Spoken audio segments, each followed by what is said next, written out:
to Oz Talk. Today's show, we celebrate animated series adaptations of The Wizard of Oz.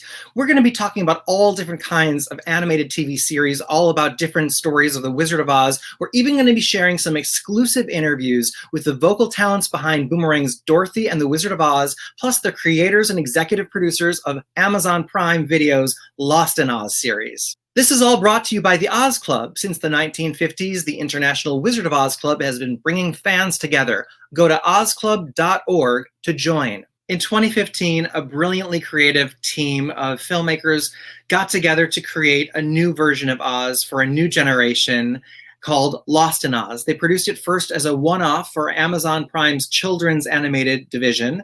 And based on how well that did, it was either going to go to series or not. Well, it did amazingly well. It went on to win Emmy Awards, including the Daytime Emmy for Outstanding Animated Children's Series. Now, Tori and I recently got to talk to the creators and executive producers, but first, take a look at Lost in Oz. Whoa, what is this?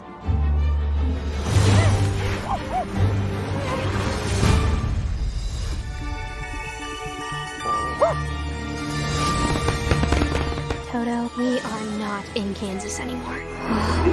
You strike me as an expert when it comes to magic. Which one makes you bug off? Dorothy, we need to figure out how to get you home. Oh, that is so cool. There are over 100 different magical elements in Oz. I need one of each to get home. Let's do this! Hi there, it's me, Scarecrow. Wonderful to see you again. Again? Oh, I'm terrible with names and faces and significant dates. We are going to follow the old yellow brick line. I'm right beside you, Dorothy. Me too. Maybe more like right behind you. Like way behind you. Who would want to steal the magic? Anyone who might want to rule Emerald City. This Dorothy has a plan in the works. Guys, we're going after the magic. Oh my. Whoa.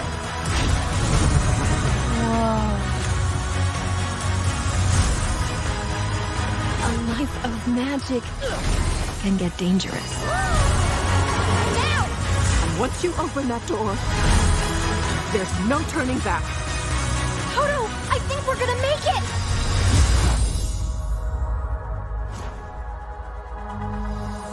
I love this. This is one of my favorite shows. I love how brilliantly they adapted to it. They're so true to the books. They came up with some really original ideas. The animation is so beautiful. And I know you've been binge watching it with your daughter Rosa.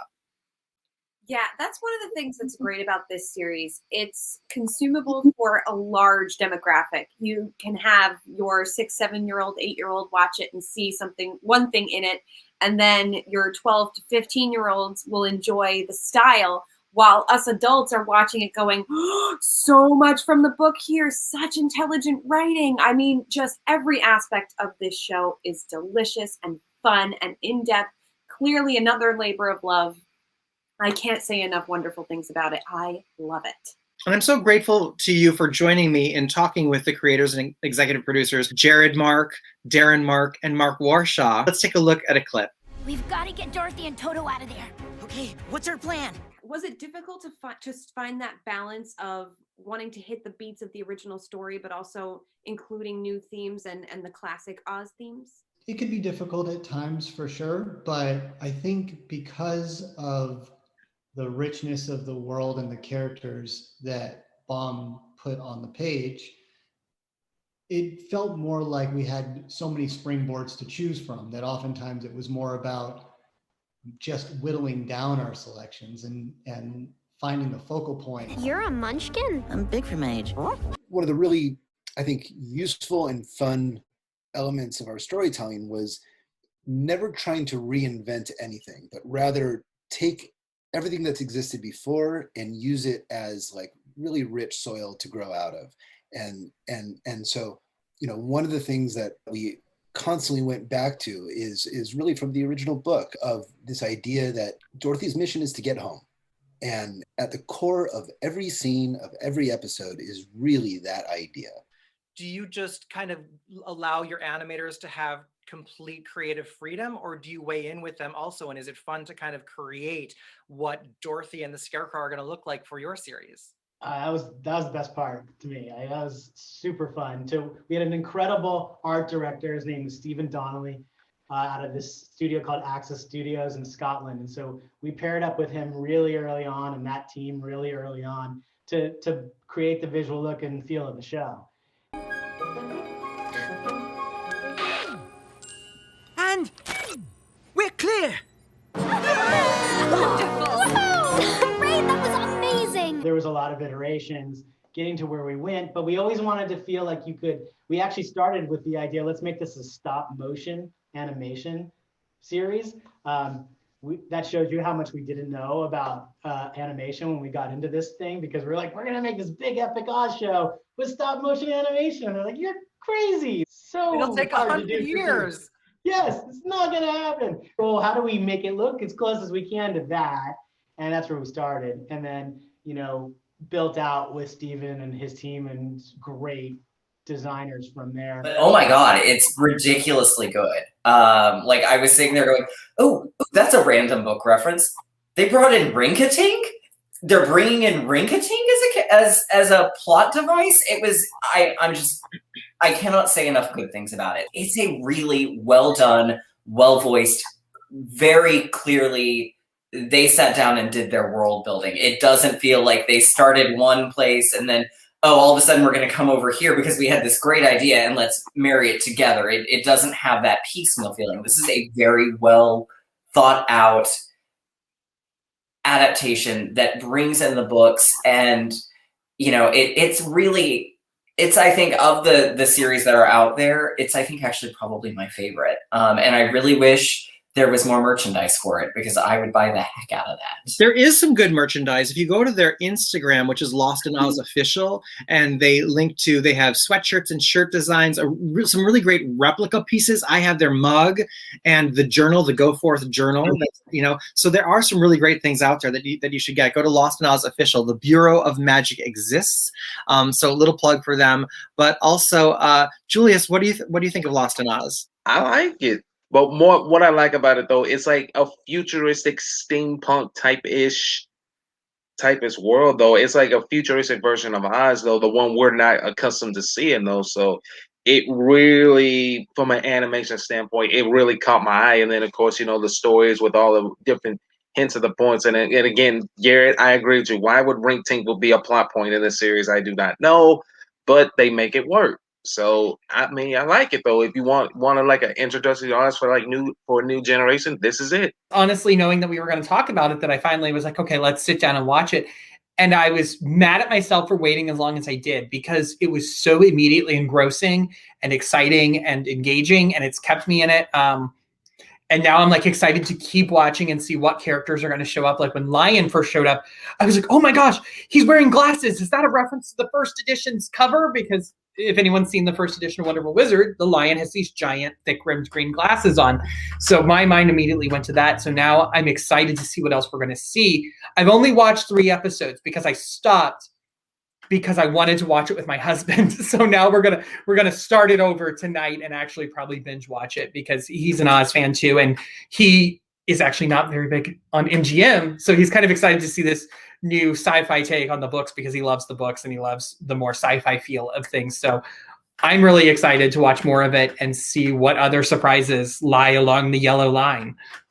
Sean's going to love it. And Tori and I did learn in speaking with them that they are working on more episodes. It may not be on Amazon, but there is more to come. So we're very excited, and we will certainly keep in touch with them and maybe get to break it here on Oz Talk when that's going to be coming up.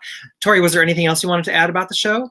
I just wanted to add about the interview that we did. First of all, I was terrified, and thank you so much for inviting me to do that. But I was sitting in my seat shaking, because I was like, oh my gosh, these people are Emmy winners. Like, I'm unworthy. But they were so unbelievably kind and gracious and excited to talk about their work. They're clearly creatives who really put their heart and soul into it, and it comes through. And I'm just so grateful that they took the time to talk to us.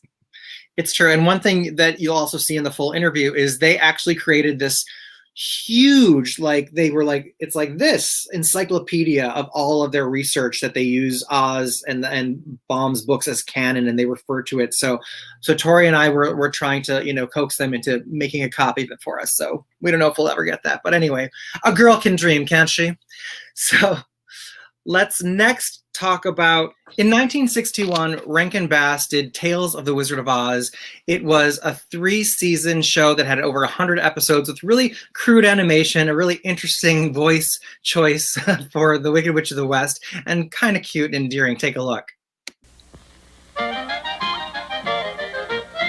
They're 3 sad souls, oh me, oh my, no brains, no heart, he's much too shy. But never mind you 3, here's the wizard as you can see. He'll fix that 1, 2, 3 in the funny place called the world of Oz. Oh, the world of Oz is a very funny place where everyone wears a funny, funny face. All the streets are paved with gold, and no one ever grows old. In that funny land lives the Wizard of Oz. One of the most unique things about this show to me was that they named Scarecrow, Tin Man, and Lion as Socrates, Rusty, and Dandy. What did you think of the show? I love it. It's so like, it's of its time. It screams early 60s, but there's something so endearing and sincere about it. There's not any pretense there.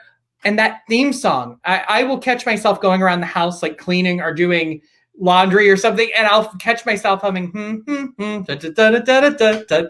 It's just such a catchy tune. And personally, I love it. It reminds me of watching old cartoons like Rocky and Bullwinkle on school days. And I mean, if it had been rerun when I was a kid, I would have loved to have probably watched it and really enjoyed it as a kid. As an adult now, it's a little crude, but like I said, it's so cute and endearing. It really is. Garrett, what are your thoughts?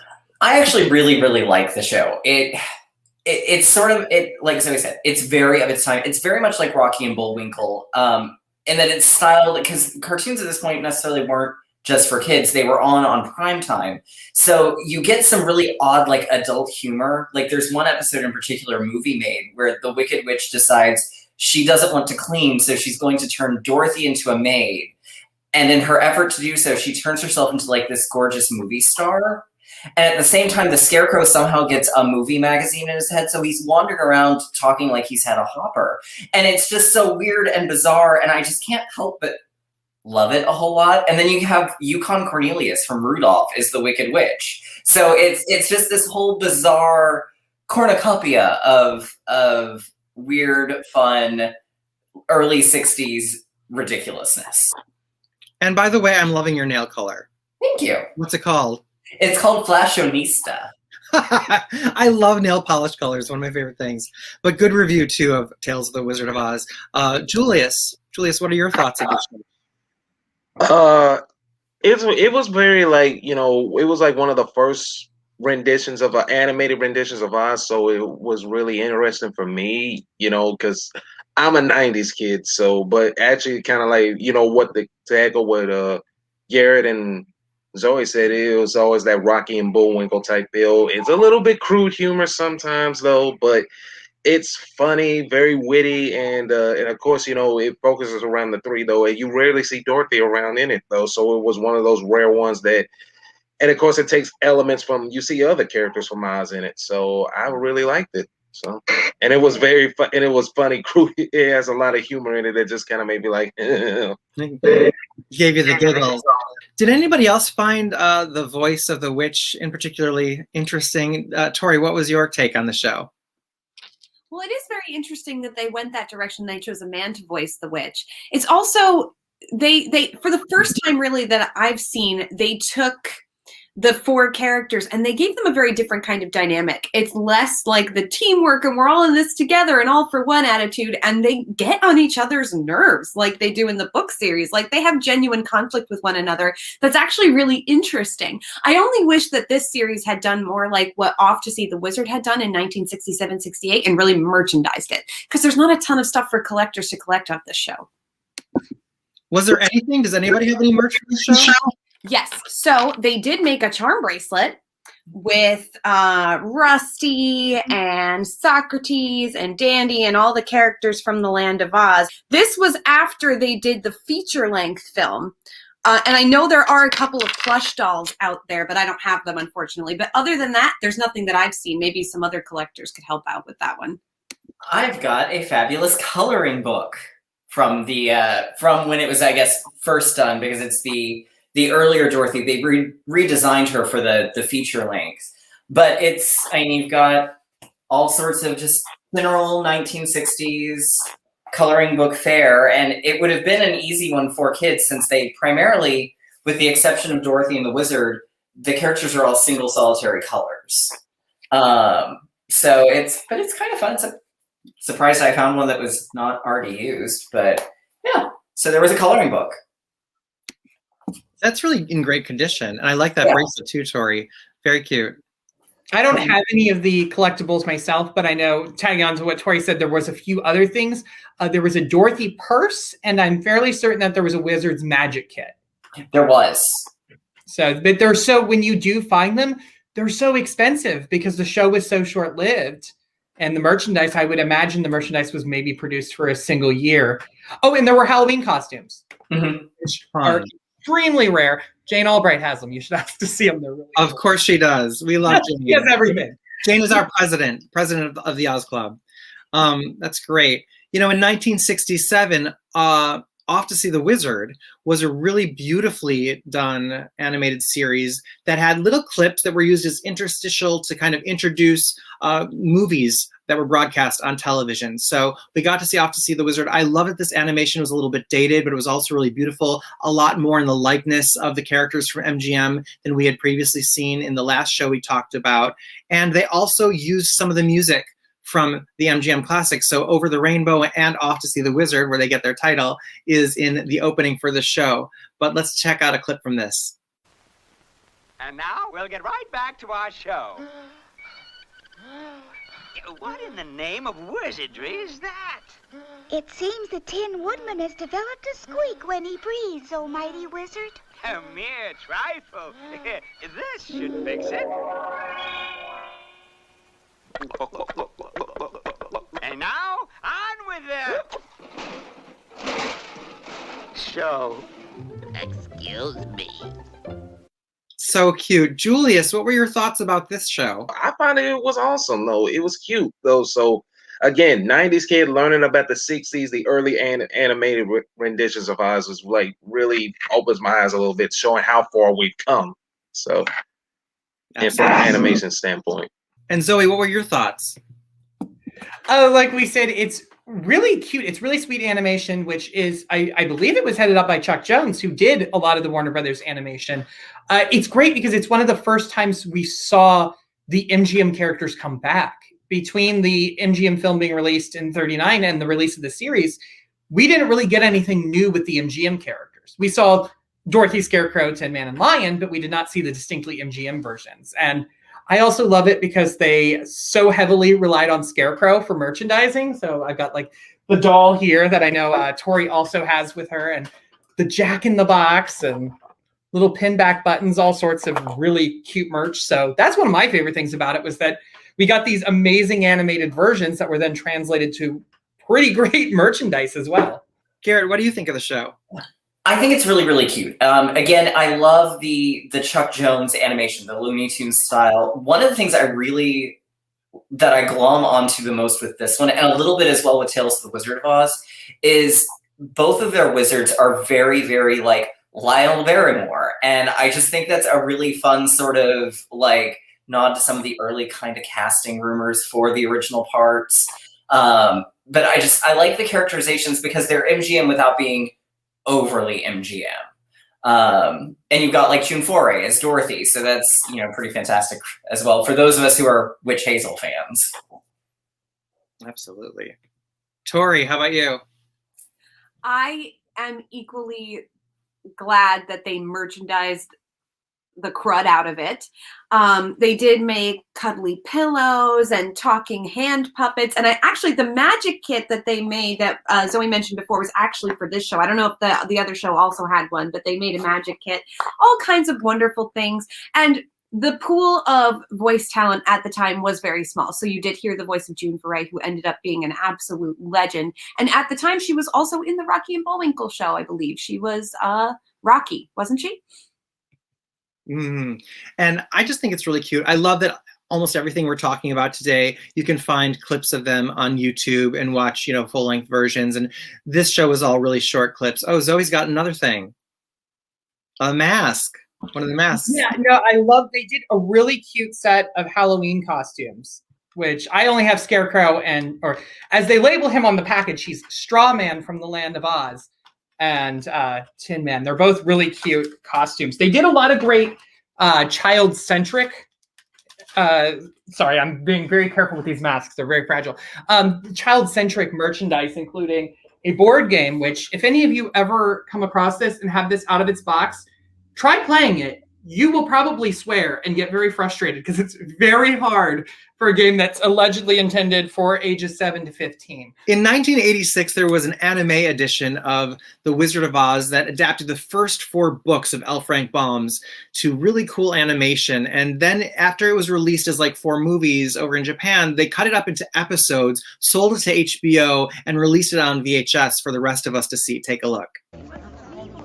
Phew, sorry to keep you waiting, oh heroic ones. I do wish you quit stopping to talk on the way. We want to see the wizard. Oh, I'm sorry. It's just that I can't resist telling everyone how wonderful it is that you freed us from the wicked witch of the West. And why am I telling you? You know what you did. I don't believe it. You mean they did it? They actually destroyed her? Huh? They sure did. Melted her down like Swiss cheese. Now they want to see the wizard. This show is great. Garrett, I know you're a fan of this show. I am. And a little point, the series, it started out, it was a joint production between a Canadian company and Japan. They aired it as 52 episodes on HBO. In the US, they cut it down on home video to 90-minute videos, and it's Wizard, Land, Ozma, and then Emerald City. They skip over Dorothy and the Wizard and Road and just go straight to Emerald City, which makes a lot of sense, honestly. I love the series. It suffers from some adaptation decay as the series goes along. You get sort of your own original plots as it gets farther in, but it's still, it's a great series. It was one I loved as a kid.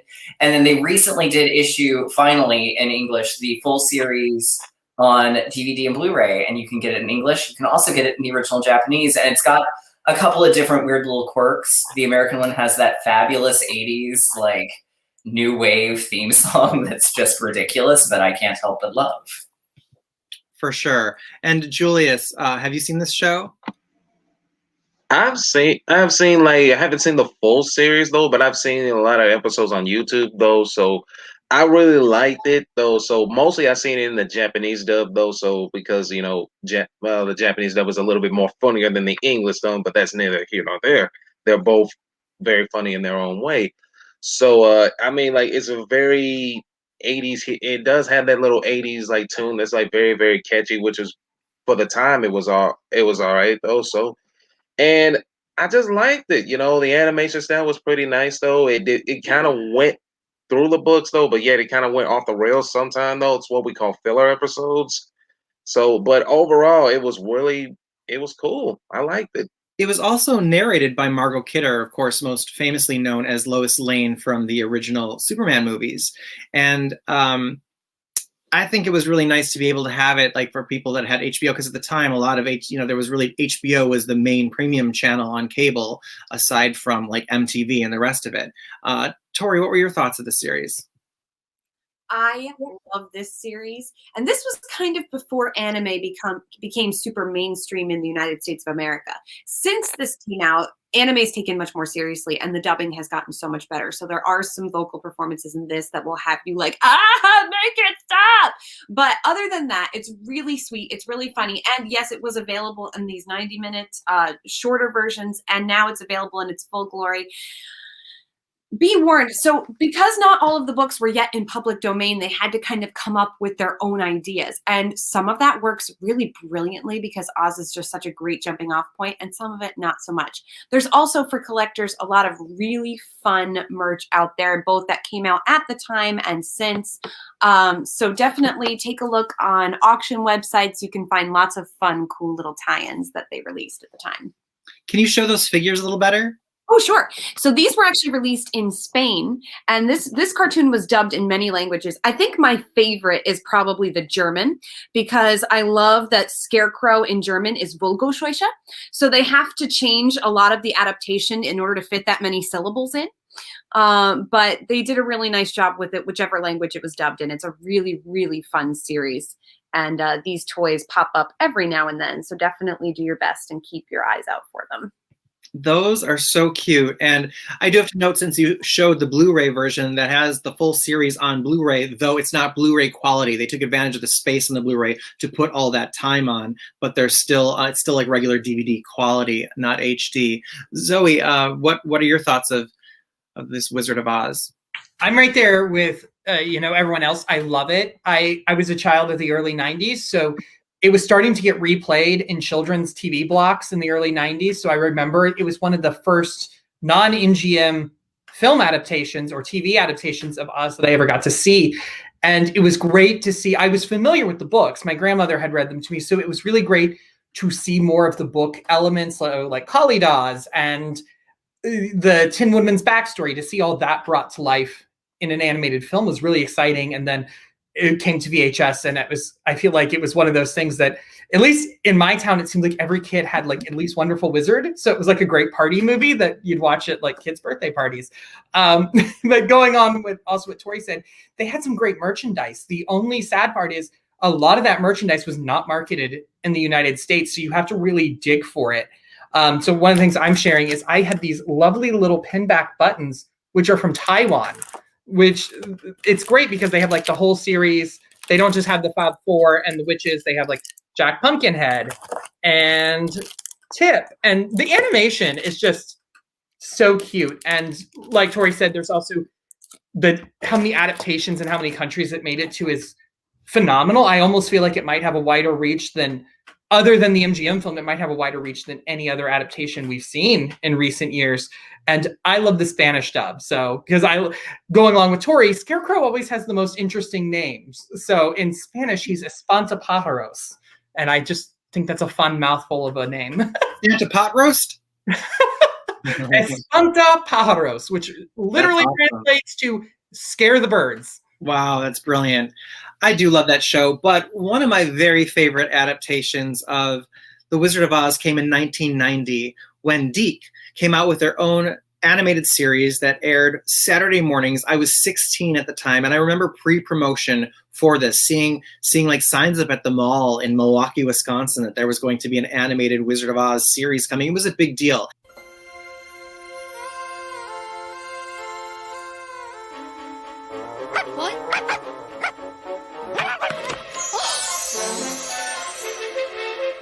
There's no place like Oz. There's no place like Oz.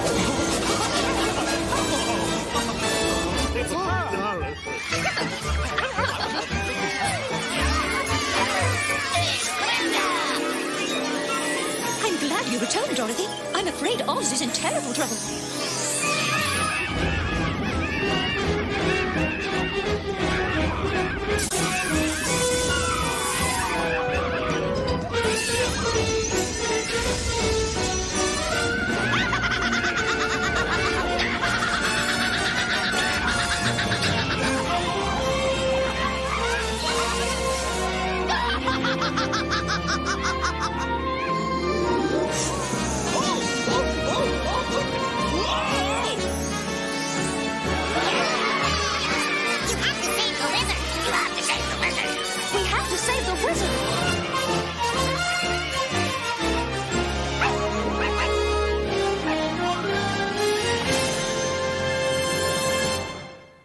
They didn't merchandise too much, but I did. I was living in New York later in my 30s, and I found this at an art gallery, and it actually has the, oh my God, we are mirrored here, the Warner Brothers seal so you can see it's official, and a really great certificate of authenticity on the back. And I was glad to find an animation cell that had all the main characters and Toto and the Yellow Brick Road. So this is a prized possession. It hangs in my bedroom. Tori, I know you're a fan of this show also.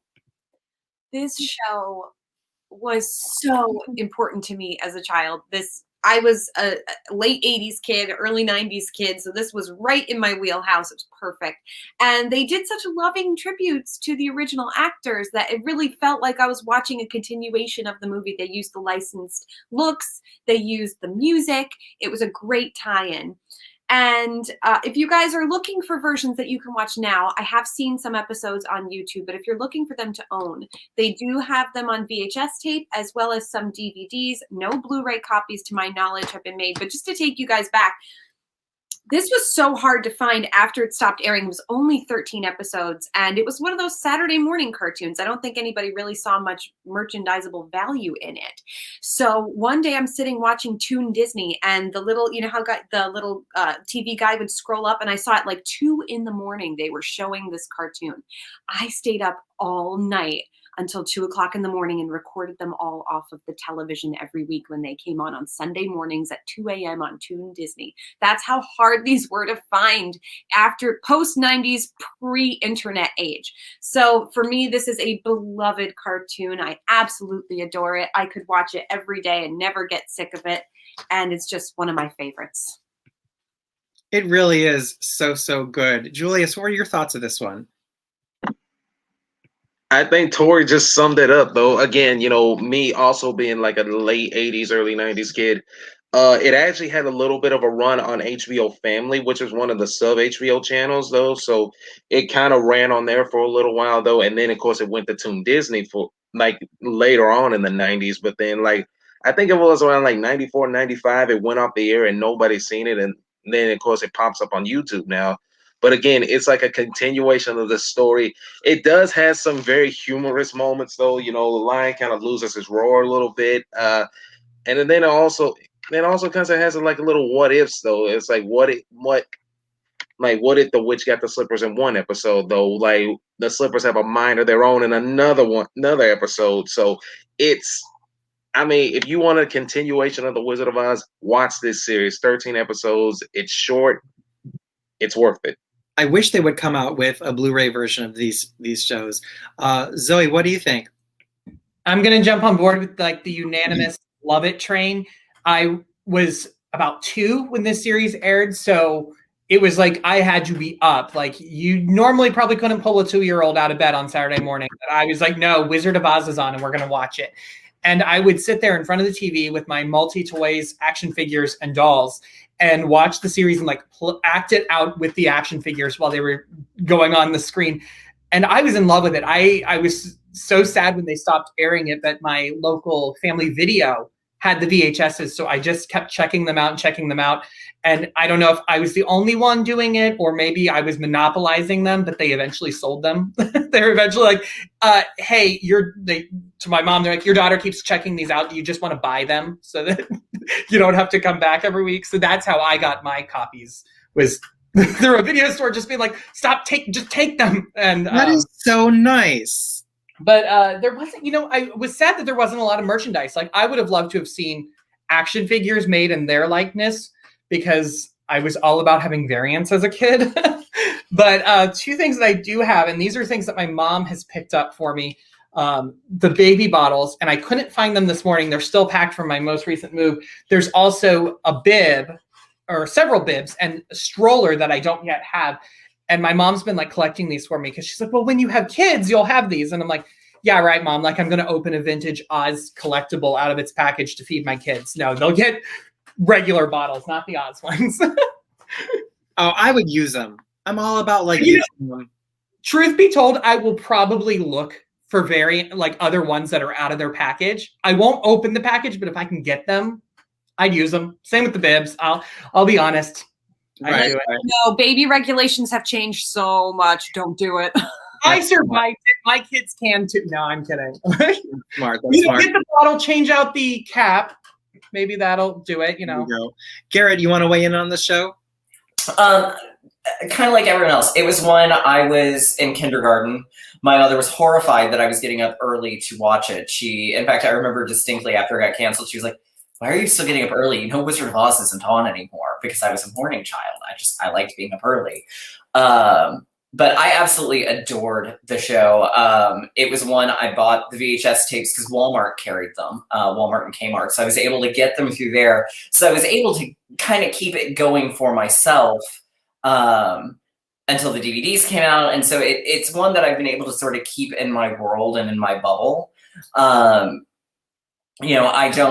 always really, really loved it. I'm sad there's not more. And part of me is even kind of sad they didn't actually just redo The Wizard of Oz with that animation style. But I know, I like it a lot. It's one of my favorites, and it's got a lot of sentimentality for me. It does, and I think it's all available now on YouTube. So anyone that wants to check it out that hasn't been able to see it, really do. This is one we're unanimously love. So enjoy that. 1996, I was graduating college, but more importantly, The Oz Kids was made into an animated series by Willard Carroll, one of the world's greatest Oz collectors. He's a filmmaker, and he's got I think he holds the record for having the most stuff from MGM. It's a really, really darling show. Take a look.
I mean, written and produced by Willard Carroll. It was like Ozma's daughter, the wizard's son, Dorothy's children, the lion's children. We had young Jack Pumpkinhead's offspring there. So cute. Zoe, what do you think of the show? I love it. It's a really cute story, and it's one of the great ways, I've heard Willard Carroll even describe it this way, to kind of get around any copyright issues or worrying about how do we compete with these really famous images of the characters. That's where they came up with the concept of these are their children. So they remind us of the characters without trying to redo or reprogram what people already know about the characters.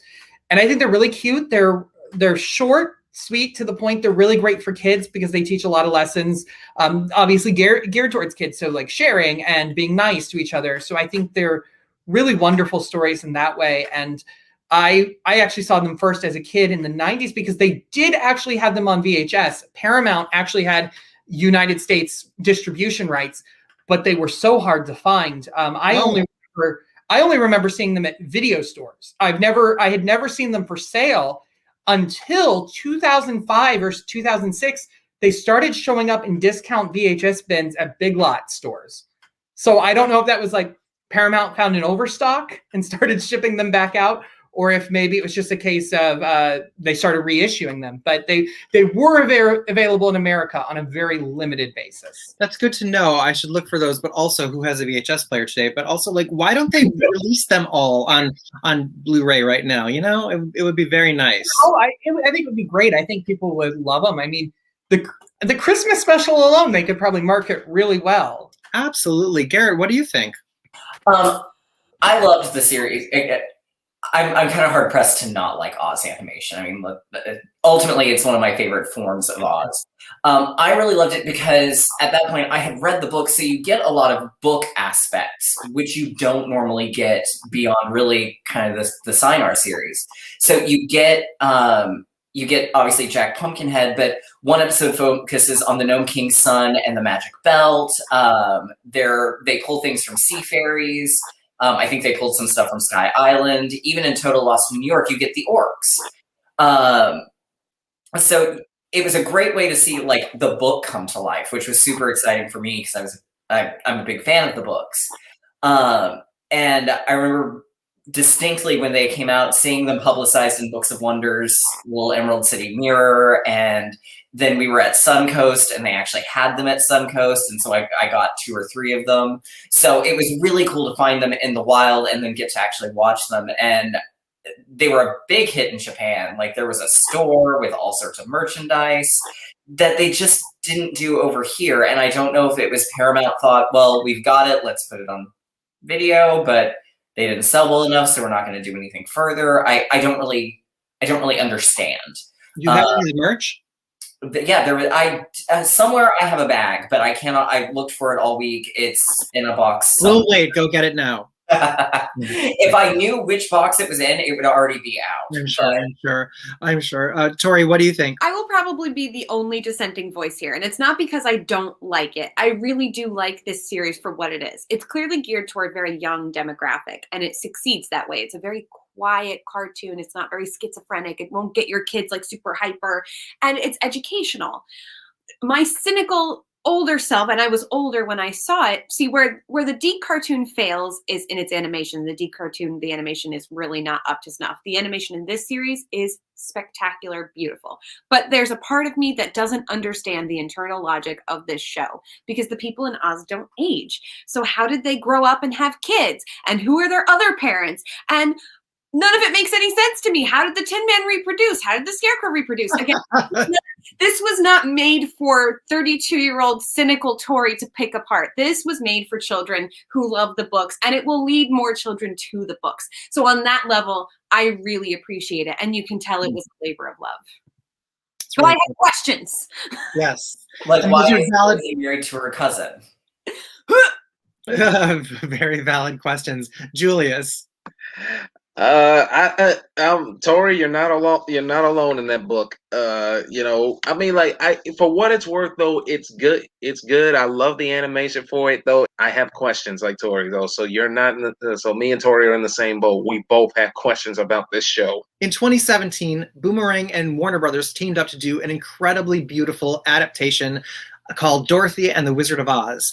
This one has amazing voice talent. It again uses the iconic music from MGM. The characters' voices are much in the likeness of, with the exception of some new characters and one classic.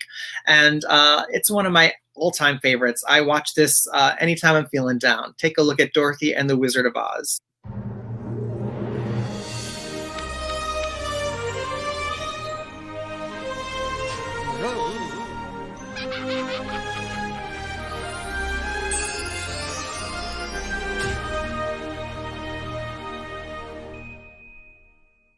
Zoe, do you love it as much as I do?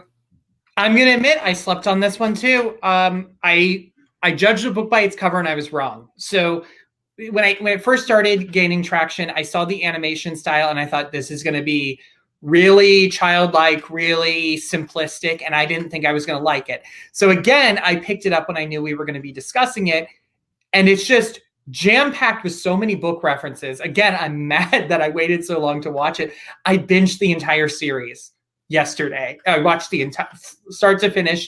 I loved seeing. Wait, you watched 60 episodes? They're only 10 minutes long. It's 600 minutes, you know. That's true.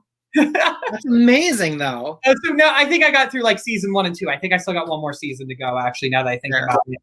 But I mean, I binged it, and it's so great. They've got so many book characters crammed in there. Like, I was not expecting to see the Woozy in, like, I think it was episode 2. The Woozy shows up, or maybe it was episode 1. And then you've got Professor Wogglebug and Scraps, and just their sense of humor. Like, it's definitely created for kids, but you'll find it humorous as an adult, especially if you know the characters. And it's kind of nice to see them fleshed out in this new, fresh animation.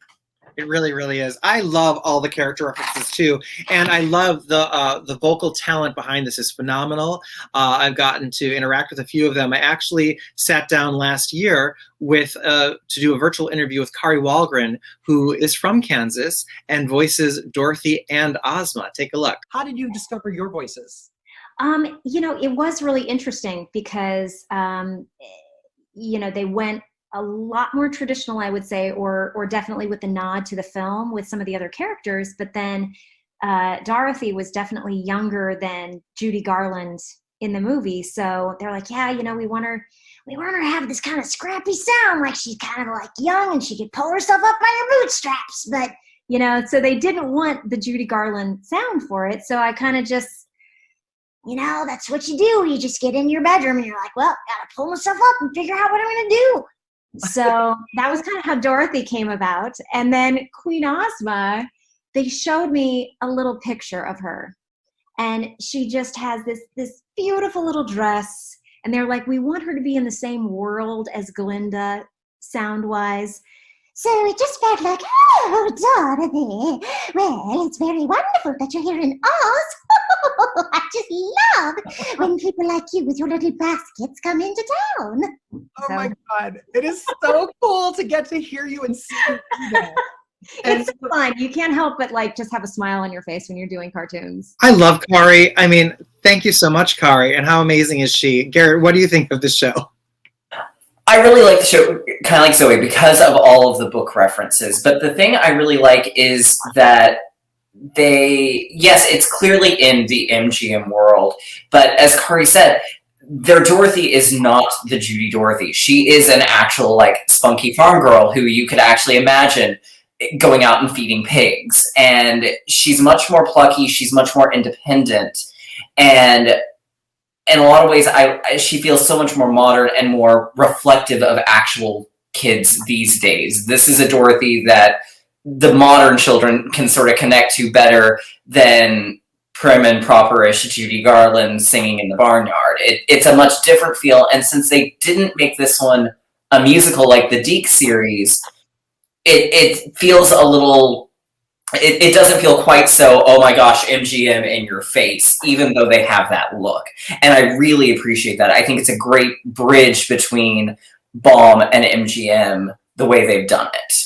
Kari is also multi-talented actress, though it's fun, it's witty, and again, I was skeptical at first, I'm thinking, it's gonna be another one of those kids ones. But then, when you sit down and watch it, it's like, oh, we didn't know this was there. And of course, it also has references to all the characters. So like what Garrett said, it's a bridge between the books and the MGM movie. So I think it was very awesome.